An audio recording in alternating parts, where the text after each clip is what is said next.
ہم کریں گے ہر مظلوم کی حمایت۔ بسمillahirrahmanirrahim، السلام علیکم، میں ہوں حرین فاطمہ اور آپ دیکھ رہے ہیں حمایتی نیوز HD چینل۔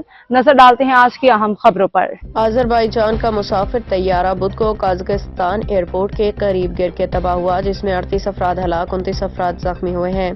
غیر ملکی میڈیا کے مطابق آذربائیجان کا مسافر بردار طیارہ باکو سے چچنیا جا رہا تھا کہ قازقستان ایئرپورٹ کے قریب گر کے تباہ ہو گیا۔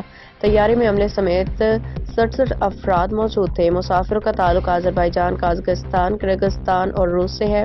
ابتدائی تحقیقات میں یہ بات سامنے آئی تھی کہ پرندہ ٹکرانے کے بعد طیارے کی ہنگامی لینڈنگ کے دوران حادثہ ہوا۔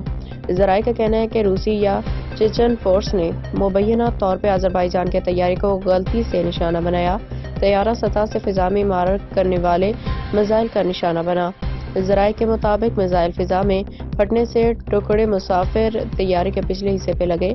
پائلٹ نے طیارے کو گروزنی میں دوبارہ لینڈ کرنے کی ناکام کوشش کی۔ تیسری بار لینڈنگ کی کوشش کے دوران مسافروں نے دوران پرواز دھماکے کی آواز سنی۔